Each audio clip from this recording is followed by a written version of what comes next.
ಜಾತ್ರೆ ಅಂದ್ರೆ ಸಂಭ್ರಮ ಸಡಗರ. ಜಾತ್ರೆ ಅಂದ್ರೆ ತೇರು ಸಿಂಗಾರ. ಆದರೆ ಇಲ್ಲೊಂದು ಜಾತ್ರೆಯಲ್ಲಿ ಸಂಭ್ರಮ ಅತಿಯಾಗಿ ಸೂತಕ ಆವರಿಸಿದೆ. ಪ್ರತಿಷ್ಠೆಗಾಗಿ ಕಟ್ಟಿದ್ದಂತಹ ಬೃಹತ್ ತೇರು ಮಗುಚಿ ಬಿದ್ದು ಇಬ್ಬರು ಪ್ರಾಣ ಕಳೆದುಕೊಂಡಿದ್ದಾರೆ. ಸಂಭ್ರಮದಲ್ಲಿ ದುರಂತಾನೆ ನಡೆದ್ಬಿಟ್ಟಿದೆ. ಬಾರಿ ನಮ್ ತೇರಿಗೆ ಹೋಗೋಣ ಬಳ್ಳಾರಿ ಅಂತ. ಜಾತ್ರೆ ಅಂದ್ರೆ ಅಲ್ಲಿ ತೇರುಗಳದ್ದೇ ಕಲರವ. ತೇರನ್ನ ಎಳೆದು ದೇವರ ಕೃಪೆಗೆ ಪಾತ್ರರಾಗಬೇಕು.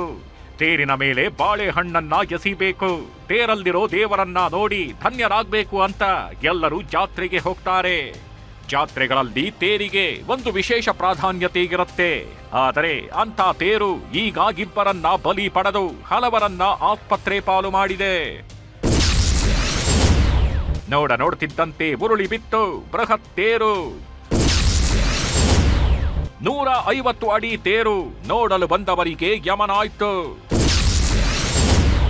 ಪ್ರತಿಷ್ಠೆಗಾಗಿ ಕಟ್ಟಿದ ತೇರು ಜನರನ್ನೇ ಬಲಿ ಪಡೆದಿದ್ದೇಗೆ.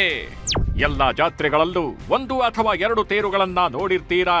ಜಾತ್ರೆಗಳ ಸಮಯದಲ್ಲಿ ಒಂದೇ ತೇರನ್ನ ಎಳೆಯೋದನ್ನ ನೋಡಿರ್ತೀರಾ. ಆದ್ರೆ ಇಲ್ಲಿ 5-6 ತೇರುಗಳು ಬರುತ್ತೆ. ತೇರುಗಳನ್ನ ಕಟ್ಟೋದನ್ನೇ ಪ್ರತಿಷ್ಠೆಯಾಗಿ ತೆಗೆದುಕೊಂಡು ತೇರುಗಳನ್ನ ನಿರ್ಮಾಣ ಮಾಡ್ತಾರೆ. ಹಾಗಾಗಿ ಒಂದಕ್ಕಿಂತ ಒಂದು ಎತ್ತರವಾಗಿರುತ್ತೆ. ಒಂದು 100 ಅಡಿ ಇದ್ರೆ ಮತ್ತೊಂದು 150 ಅಡಿ, ಮಗದೊಂದು 200 ಅಡಿ. ಹೀಗೆ ಒಂದಕ್ಕಿಂತ ಒಂದು ಎತ್ತರದ ತೇರುಗಳನ್ನ ಇಲ್ಲಿ ಕಾಣಬಹುದು. ಎಸ್, ನಾವು ಹೇಳ್ತಾಗಿರೋದು ಬೆಂಗಳೂರಿಗೆ ಹೊಂದಿಕೊಂಡಿರೋ ಹುಸ್ಕೂರು ಜಾತ್ರೆ ಬಗ್ಗೆ. ಇಲ್ಲಿ ತೇರುಗಳನ್ನ ಕುರ್ಜುಗಳು ಅಂತ ಕರೀತಾರೆ. ಈ ಜಾತ್ರೆಯ ವಿಶೇಷವೇ ಕುರ್ಜುಗಳು. ಇಷ್ಟೊಂದು ದೊಡ್ಡ ತೇರುಗಳನ್ನ ರಾಜ್ಯದ ಬೇರೆ ಎಲ್ಲೂ ನೀವು ನೋಡೋದಕ್ಕೆ ಸಾಧ್ಯ ಇಲ್ಲ. ಯಾಕಂದ್ರೆ ಎಲ್ಲಾ ಕಡೆ ದೇವರನ್ನ ಹೊತ್ತು ಮೆರೆಸಲು ತೇರುಗಳನ್ನ ಕಟ್ಟಿದ್ರೆ ಇಲ್ಲಿ ಮಾತ್ರ ಪ್ರತಿಷ್ಠೆಗಾಗಿ ಕುರ್ಜುಗಳನ್ನ ಕಟ್ತಾರೆ. ಹುಸ್ಕೂರು ಸುತ್ತಮುತ್ತಲ ಊರುಗಳು ಈ ಕುರ್ಜುಗಳನ್ನ ಕಟ್ಟಿ ಜಾತ್ರೆ ನಡೆಯೋ ಸ್ಥಳಕ್ಕೆ ತೆಗೆದುಕೊಂಡು ಬರ್ತಾರೆ.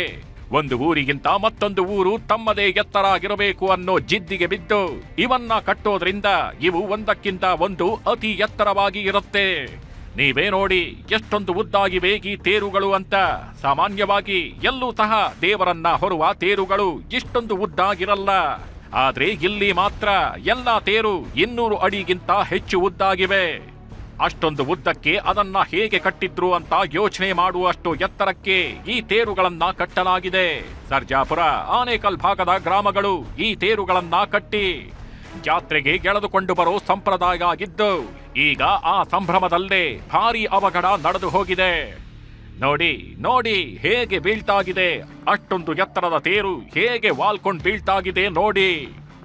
ಸ್ವಲ್ಪ ವಾಲುತ್ತಲೇ ಸೀದಾ ಕೆಳಗಿದ್ದ ಜನರ ಮೇಲೆ ಬಿದ್ದಿದೆ. ಕೆಲವರು ತಪ್ಪಿಸಿಕೊಂಡು ಓಡಿದ್ರೆ ಇನ್ನು ಕೆಲವರು ಕೆಳಗಡೆ ಸಿಲುಕಿ ವಿಲವಿಲ ಅಂತ ಒದ್ದಾಡಿದ್ದಾರೆ. ಸದ್ಯಾಗಿ ಘಟನೆಯಲ್ಲಿ 2 ಸಾವನ್ನಪ್ಪಿದ್ರೆ 4 ಮಂದಿ ಗಂಭೀರವಾಗಿ ಗಾಯಗೊಂಡು ಆಸ್ಪತ್ರೆ ಸೇರಿದ್ದಾರೆ. ಇನ್ನು ಇಲ್ಲಿ ತೇರು ಬಿದ್ದು ಪ್ರಾಣ ಕಳೆದುಕೊಂಡವರದ್ದು ಕರುಣಾಜನಕ ಕಥೆ. ಒಬ್ಬ ಈಗಷ್ಟೇ ಇಂಜಿನಿಯರಿಂಗ್ ಮುಗಿಸಿ ಇನ್ಸ್ಟಾಗ್ರಾಂನಲ್ಲಿ ನೋಡಿ ಜಾತ್ರೆಗೆ ಬಂದಿದ್ದ. ವೈಟ್ ಫೀಲ್ಡ್ ಬಳಿಯ ಸಾಫ್ಟ್ವೇರ್ ಕಂಪನಿಯಲ್ಲಿ ಟ್ರೈನಿಯಾಗಿ ಕೆಲಸ ಮಾಡ್ತಿದ್ದ. ಇನ್ನೊಂದು 6 ತಿಂಗಳು ಕಳೆದಿದ್ರೆ ಕೆಲಸ ಕನ್ಫರ್ಮ್ ಆಗ್ತಿತ್ತು. ಆದ್ರೆ ಇದೀಗ ಜಾತ್ರೆಗೆ ಬಂದು ಪ್ರಾಣ ಕಳೆದುಕೊಂಡಿದ್ದಾನೆ. ಮೃತ ಲೋಹಿತ್ ತನ್ನ ಕುಟುಂಬಕ್ಕೆ ಆಧಾರವಾಗಿದ್ದ. ಕುಟುಂಬ ಮತ್ತು ತಂಗಿ ವಿದ್ಯಾಭ್ಯಾಸಕ್ಕೆ ಹಣ ನೀಡುತ್ತಿದ್ದ. ಆದ್ರೆ ಈಗ ಜೀವನಕ್ಕೆ ಆಧಾರವಾಗಿದ್ದ ಮಗ ಹೆಣವಾಗಿದ್ದಾನೆ. ಇದೇ ಅವಘಡದಲ್ಲಿ ಬಲಿಯಾದ ಮತ್ತೊಬ್ಬರು ಜ್ಯೋತಿ, 14 ವರ್ಷದ ಬಾಲಕಿ ಈಕೆ. ಜಾತ್ರೆಗಳಲ್ಲಿ ಗೊಂಬೆಗಳ ವ್ಯಾಪಾರ ಮಾಡ್ತಾ ಇದ್ದಂತಹ ಹುಡುಗಿ. ಕೆಂಗೇರಿಯಿಂದ ಗೊಂಬೆಗಳ ಮಾರಾಟ ಮಾಡಲು ಜಾತ್ರೆಗೆ ಬಂದಿದ್ರು. ಮನೆಯಲ್ಲಿ ಒಬ್ಬಳೇ ಇರ್ತಾಳೆ ಅಂತ ಜಾತ್ರೆಗೆ ಕರೆದುಕೊಂಡು ಬಂದಿದ್ರು. ಆದ್ರೆ ಅಂತ ಹುಡುಗಿ ಈಗ ತೇರು ಬಿದ್ದು ಪ್ರಾಣ ಕಳೆದುಕೊಂಡಿದ್ದಾಳೆ. ಅವರ ಪೋಷಕರು ಈಗ ಕಣ್ಣೀರು ಹಾಕ್ತಾಗಿದ್ದಾರೆ. ಮತ್ತೊಂದ್ ಕಡೆ ತೇರು ಕಟ್ಟೋಕೆ ಮುನ್ನ ಕೆಲವು ಹುಡುಗರು ಹುಚ್ಚಾಟ ಆಡಿದ್ರು. ಅಷ್ಟೊಂದು ಎತ್ತರದ ತೇರಿನ ಮೇಲೆ ಹತ್ತಿ RCB ಅದು ಇದು ಅಂತ ಹುಚ್ಚಾಟ ಮೆರೆದಾಡಿದ್ರು. ದೇವರ ಬಾವುಟದ ಬದಲು RCB ಬಾವುಟ ಹಾರಿಸಿದ್ರು.